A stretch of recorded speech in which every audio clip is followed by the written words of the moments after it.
Today I am in Provo, Utah, talking with Lovisa Lyman, who for many years was the collection development librarian here at the Howard W. Hunter Law Library, Brigham Young University's College of Law. Lovisa and I have a little history, other than that we're colleagues who've known each other for many years, in that we collaborated on two treatises in the field some years ago, Law Librarianship, a handbook, and Law Librarianship, a handbook for the electronic age, I believe. And I brought the props. And you have the props to pitch them, so maybe we'll make some more royalties.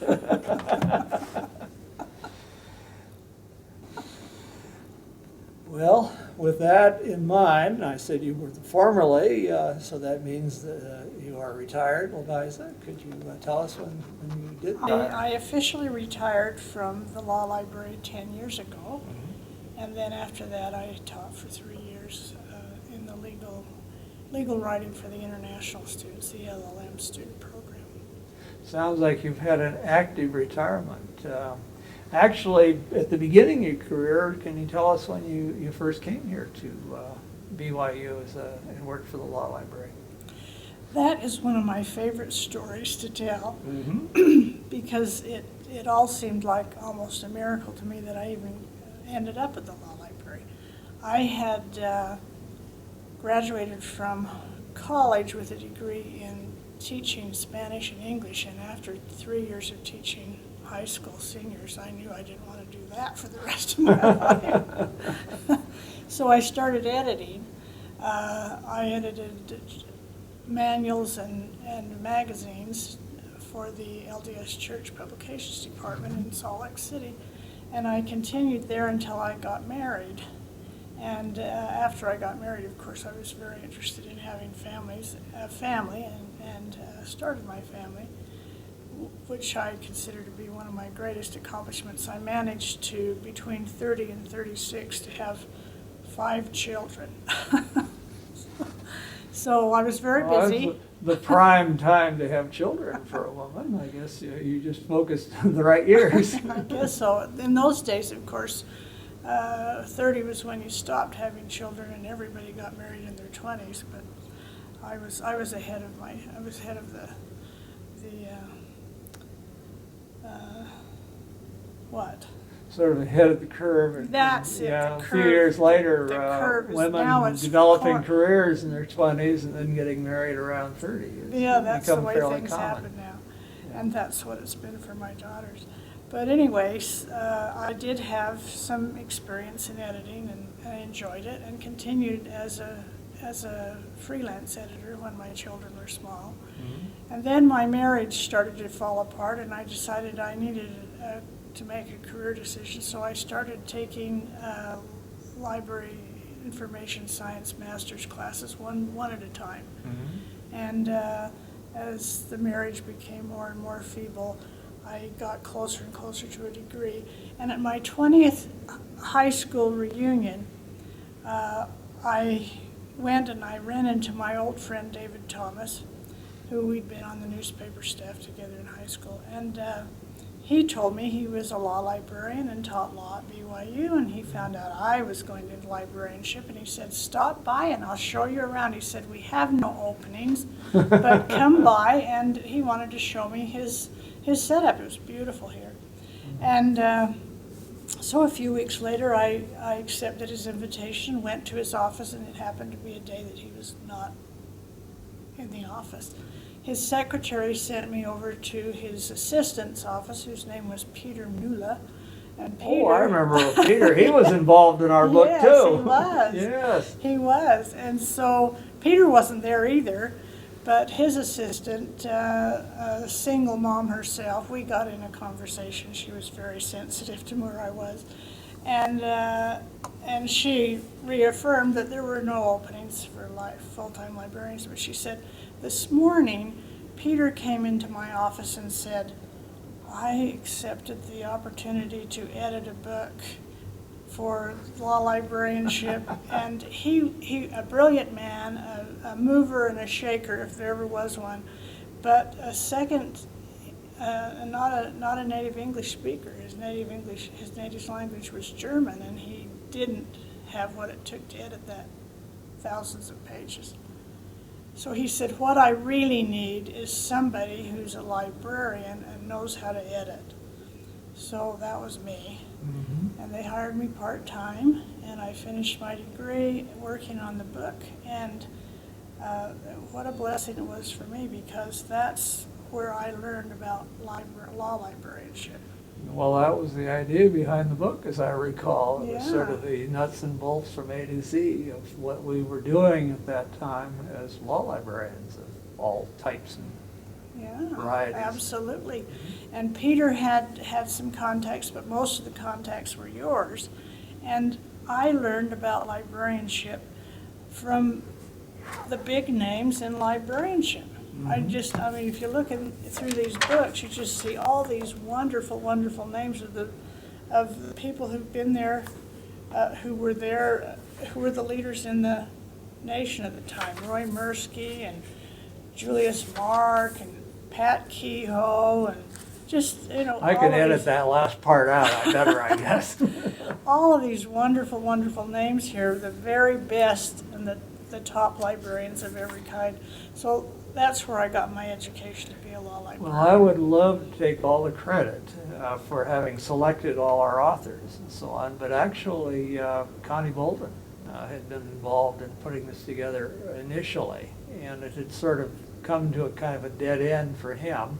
He was incoming president of ALL, and so rather than continue to try and get it over the hump, he asked me if I would be interested in sort of taking it over, and I said yes. And so that's how that all came about. So many of the authors we used, though we had to work with them to get manuscripts and, And new authors too. and additional add a few authors. along the way to fill a few gaps. The basic crop of, including a number of superstars, I think is the right name for people like Julius Mark and Roy Mirsky, certainly, and some of the other authors in there had come during the era when Connie was working on it at that point. Well, somebody had to start it, but you got it finished. Well, I got it finished with an awful lot of help from both you and Peter. Without your assistance, I think the thing would still be in my files as a work in progress, if one can call it that. And Gary McCann.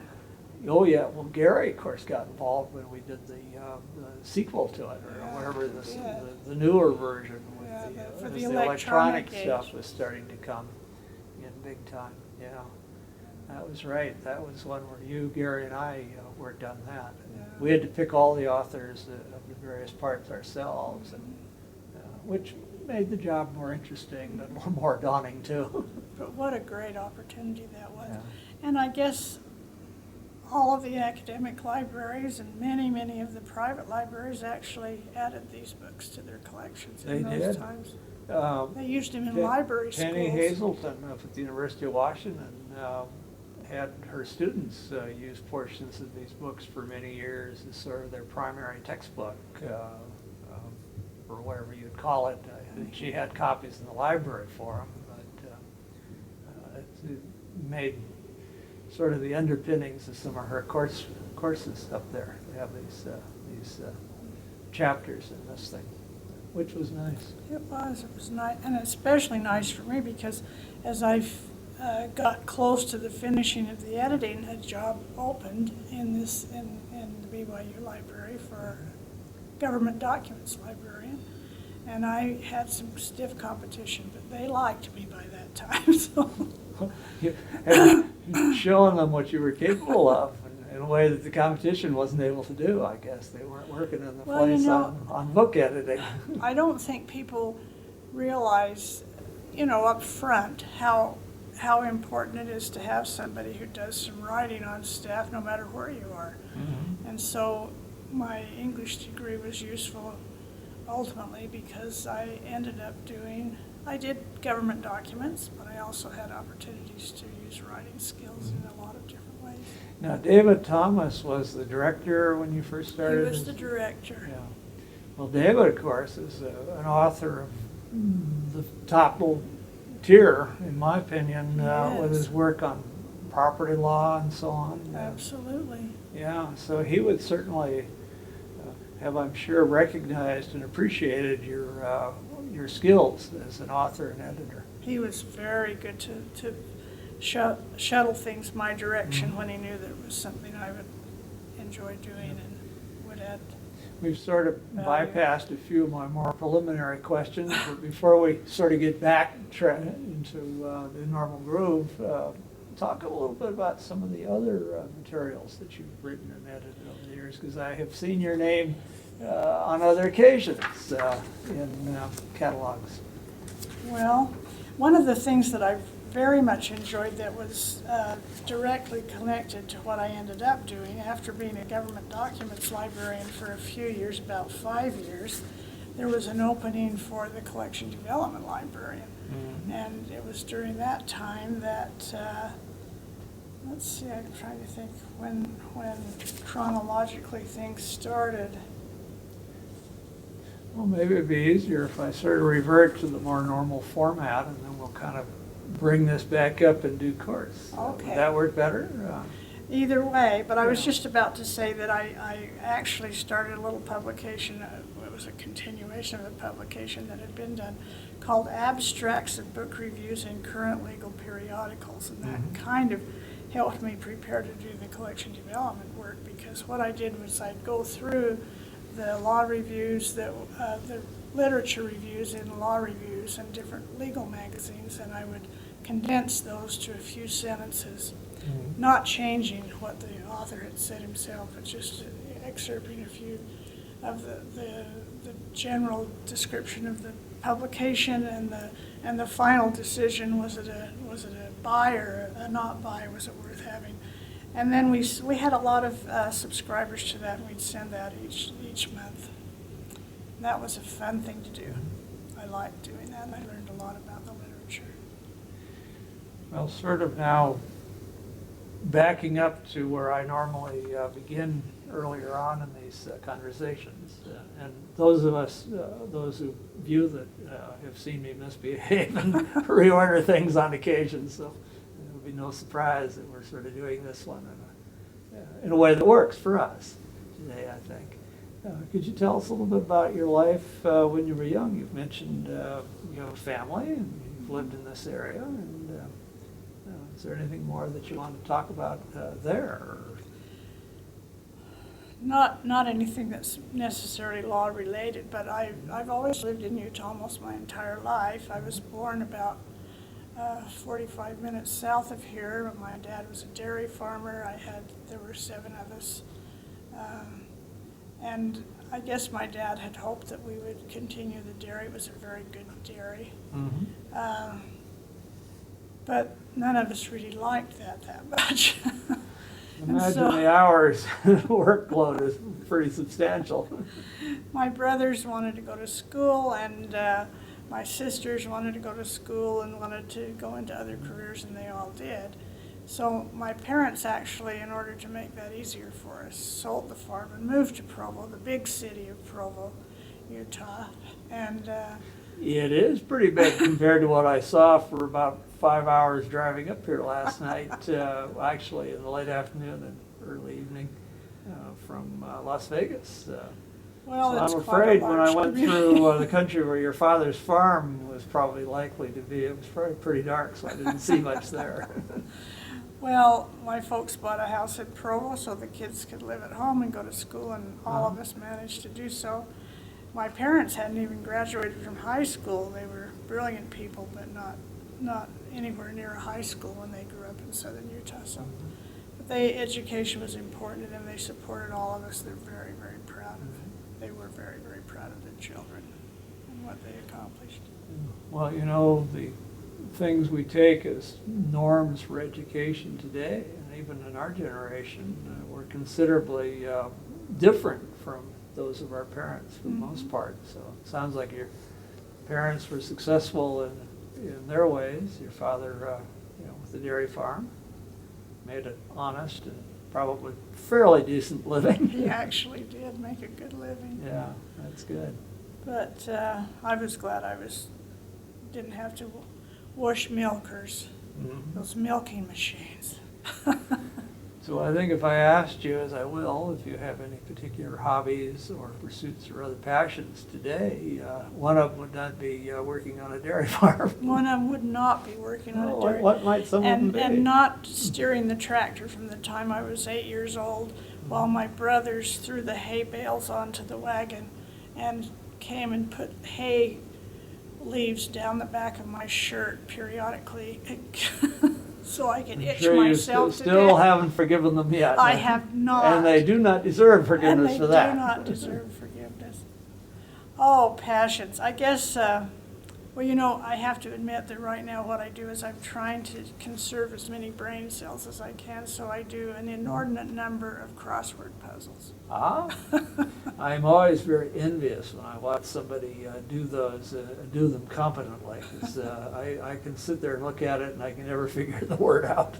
Well, I can never do the Friday, Saturday, and Sunday New York Times, but the other days of the week I'm okay. They're easier. I You're gonna used to start sit there on and Monday. watch Joanne Zeke, who was one of our librarians at America, and she was a whiz at these things, or at least I think so. Mhm. She'd do them on her lunch hour, and I'd watch her work on them, and she'd be filling in the words. And, I was envious of that skill. I shouldn't be, but I was.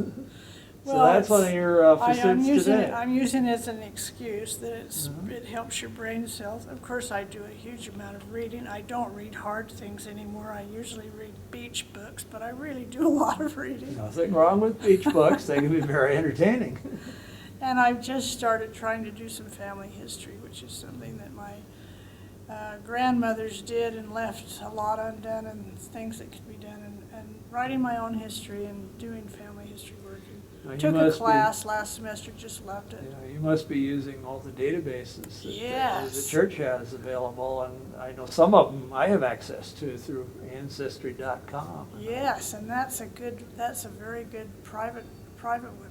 Yeah. And Kehoe's a good name to search on because it's unusual. Well, I've got one relative back that was born in about the 1740s. Good for you. Yeah, the reason I found him so fast and can trace back there is that my late grandmother was a member of the Daughters of the American Revolution. Ah, And he was the reason she could be in that organization. he was And her so, progenitor. Okay. so I found that database is available on It's a wonderful Ancestry, and it database. had that whole line of the family back to him.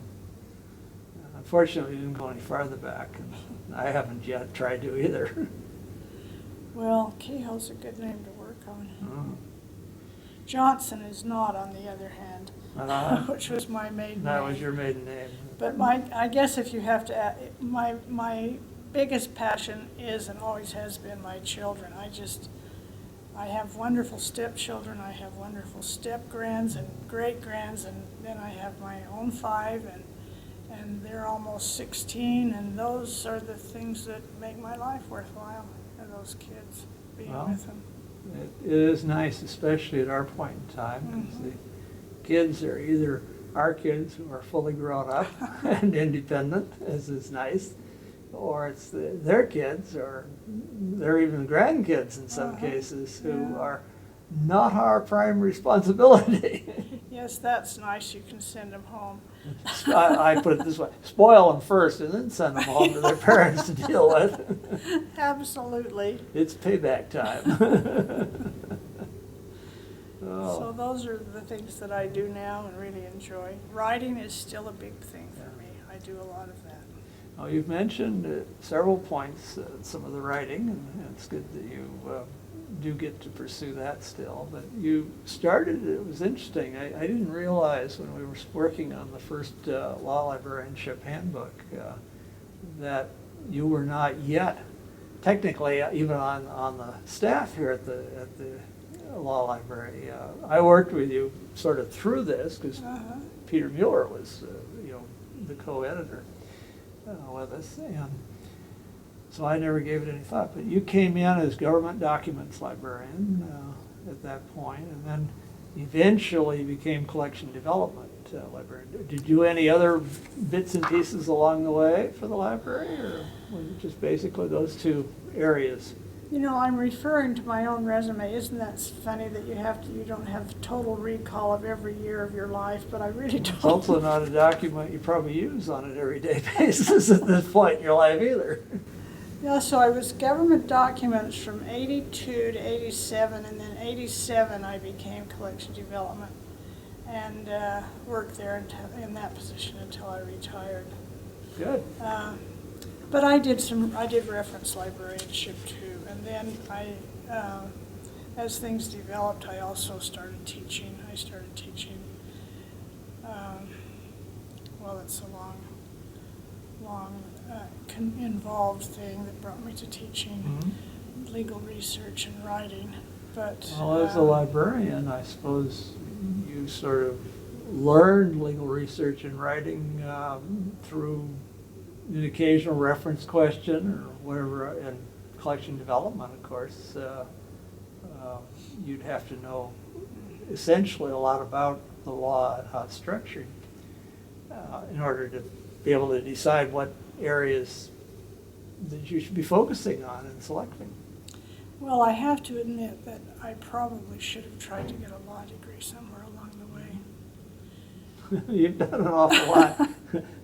I don't think you probably have been the worse for wear not having one. Well, I would have been better at some of the things I did if I'd had a law degree. I had wonderful training from colleagues and from the books we did together, but I'm not an attorney. And you know, in those days, it was more common to find librarians who were not attorneys. They were librarians first, and they got into libraries. We sort of got grandfathered in, but I doubt if they'll ever hire anybody here as a new staff member in the law library who isn't also an attorney. You know, it's interesting. One of my mentors was Marion Gallagher, and I think some people know that. One time I heard someone ask her if she had a position in the library and could only afford to fill it with either someone with a law degree or a library degree, but not both, what would be her choice? And she said in most cases, the library degree, because those are the skills that she needed in the library, because it taught us how to organize and manage the affairs of the library as a library. And so, as you say, for many years, more of the people in law libraries for a long time had MLS type degrees, either that or some variant on it, rather than law degrees. And it's just in more recent years that the people with both degrees have started to come in large numbers. And that has to be the ideal right there, both degrees. I think that you really need the library arm. But you go back even to the previous generation. You know, earlier we talked about your parents, and education at that level was not as so far advanced as it is today. Same thing in law libraries. When I first came into the field, many librarians out there were not degreed librarians at all, and they didn't have law degrees either. Some had college degrees, some did not.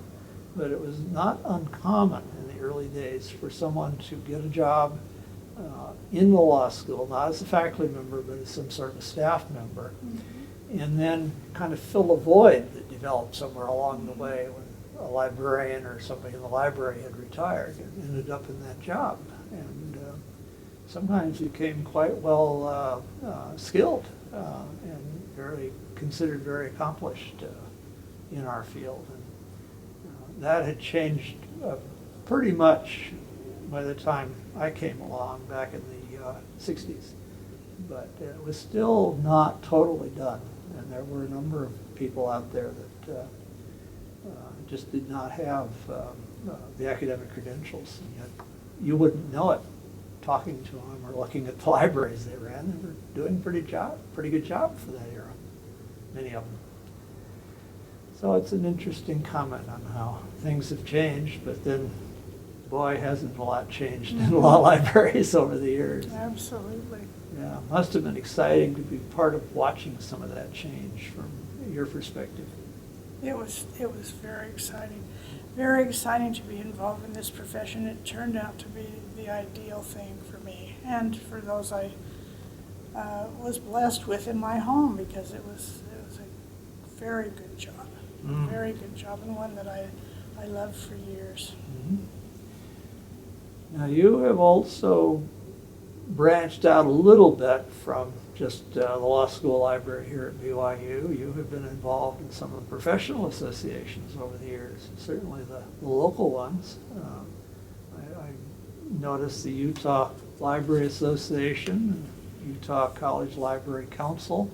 Could you talk a little bit about some of those experiences, and maybe some things perhaps I have not mentioned, if there are things you'd like to mention? Those on the Utah level, I was involved in those committees that you have mentioned, but I was also on the AALL Publications Committee, the Government Documents Special Interest Section. I was vice chair and chair for the CRIV committee, so that's the committee where that deals particularly with collection development. Yes, I was thinking that would be a real natural. You would know all the concerns and issues of that day, and the committee should be looking at. That was really that was a great privilege to be on that committee, and also to be the editor of the CRIV sheet, which was something I also could do and do well. I said I was the chair, but I'm looking at my resume, and I guess I was the vice chair. We all know what that means. You do the work, or at least a good chunk of it, helping keep the things organized for the chair.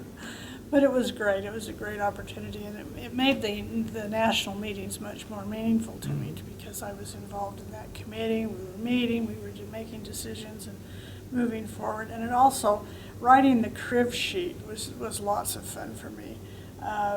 Putting together every month something for that publication.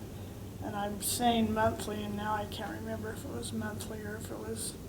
May have been quarterly. Was it quarterly? I think it was for a long quarterly. time, yeah. Okay.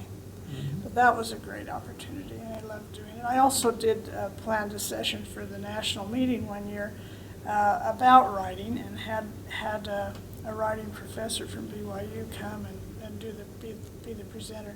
That was a good opportunity too. We had a lot of people register for that. That was a lot of fun.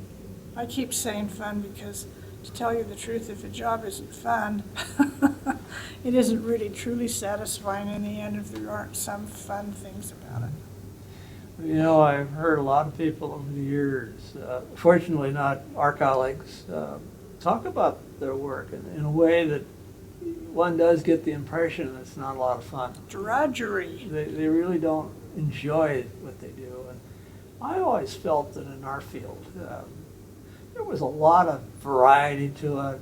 Certainly our colleagues were just supportive, and not just in our own library, but the ones around the country as well. And we got to become friends in the right sense. We were competitors, perhaps in the positive sense, but not in the cutthroat sense.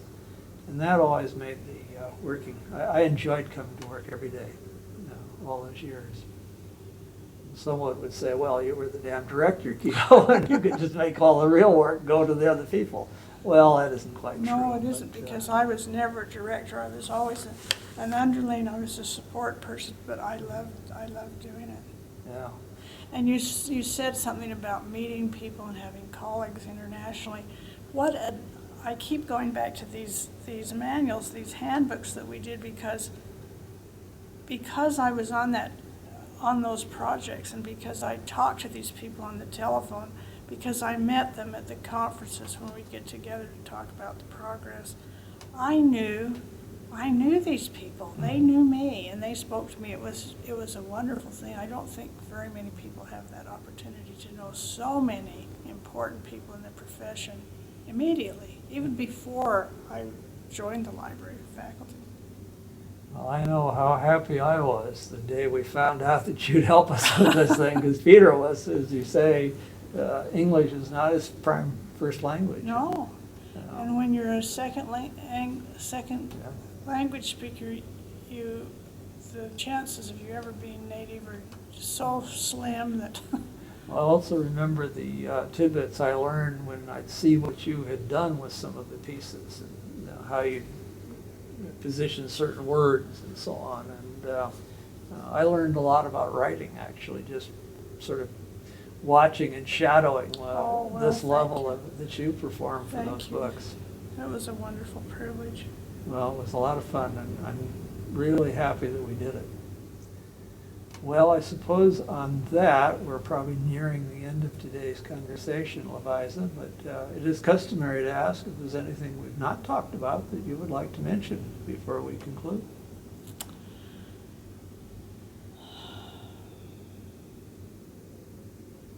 Well, you know, my other degrees were not really law degrees. They were not library degrees, but they were supported by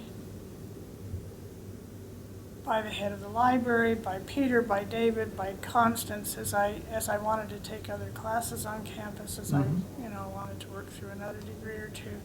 They were always so supportive of that. Of course, the classes were free, but making it possible for me to do them.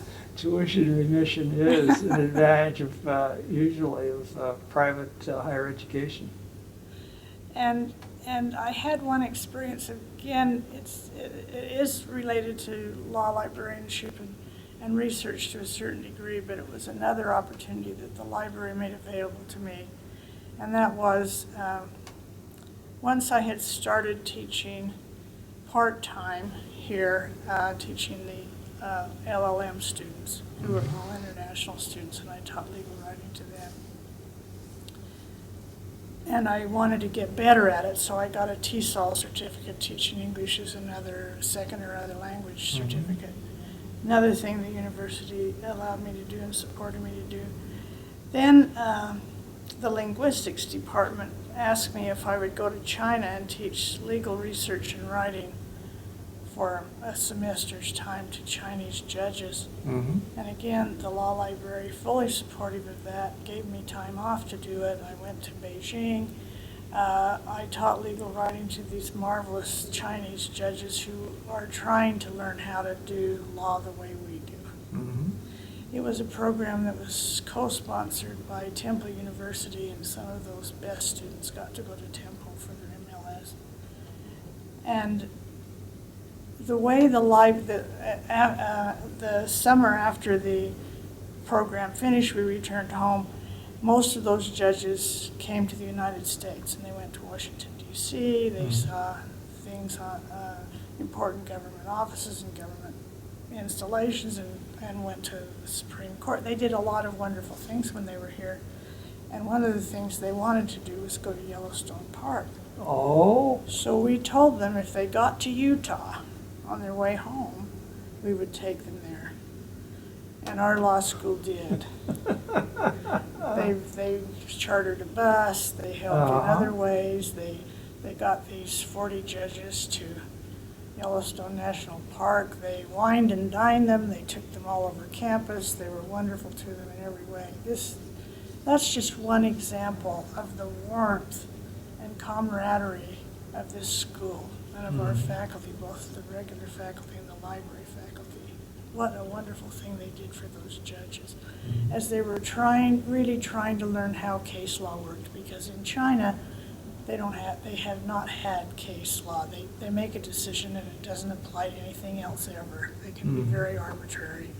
So that was a new concept for them. It was wonderful to be involved in that, and both the library and the law school helped support that visit. That's an interesting little tidbit that one would never really even guess bunch of judges coming here, which would be normal, going to Washington DC, which would probably be normal, seeing the Supreme Court, well, I suppose that'd be on the list. Coming here and then going on by bus up to Yellowstone. Yeah. That is fantastic little tidbit of Coming to information. Utah. Anyway, that was one of the great. Did you ever get to actually Blessings. travel up there with them, or did they sort of? Yeah, we went, excuse me, I'm saying yeah. It's a Utah farm girl coming out here. Yes, we did travel with them. All the teachers who'd gone to China went with them.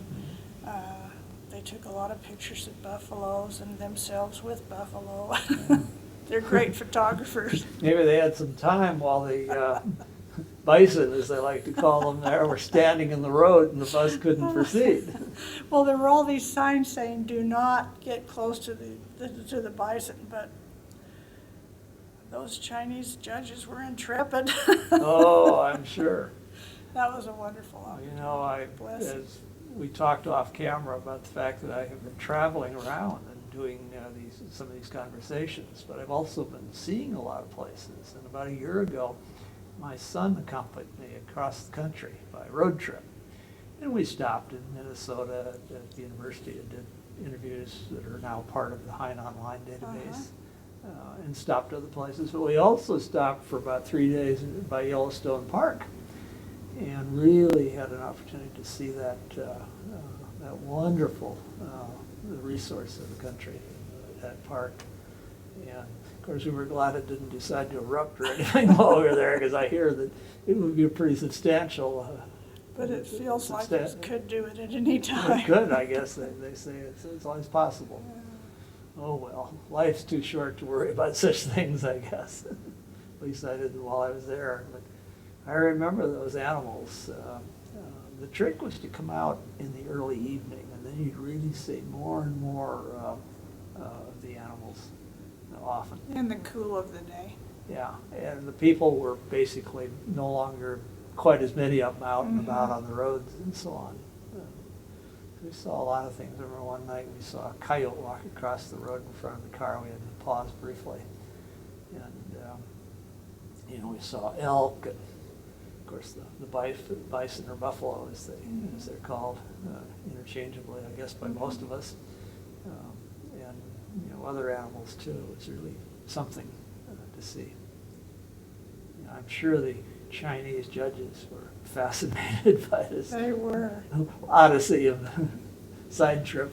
And this is just an offhand thing that doesn't need to go on the tape, but Chinese judges, they test to become judges. They still have that testing system in China that they have always had forever, where you have to get the top scores. So their judges have not practiced law. Uh-huh. They have tested into being judges. Yeah, well, that's the system. I guess it Yeah, works for that's the way them. it works. Yeah. Maybe they're, experts at what they do as judges as a result. Who knows? Yeah. Well, Lovisa Lyman, it has been delightful talking with you today. And I want to thank you for agreeing to be part of this history and for contributing so much to it, including this story we just told about the judges in Yellowstone Park, and you all down here at the university hosting them on such a thing. In thanking you, I'm thanking you, of course, on my own behalf. And you and I go back a few years to when we edited that handbook, the first one. It's been close to 30 years, I'm afraid. But I'm also thanking you on behalf of Michelle Wu, Frank Hodak, and Dick Spinelli, our colleagues with whom I have the honor and privilege of putting together this oral history of law librarianship for the Hein Online database. Thank you. Thank you.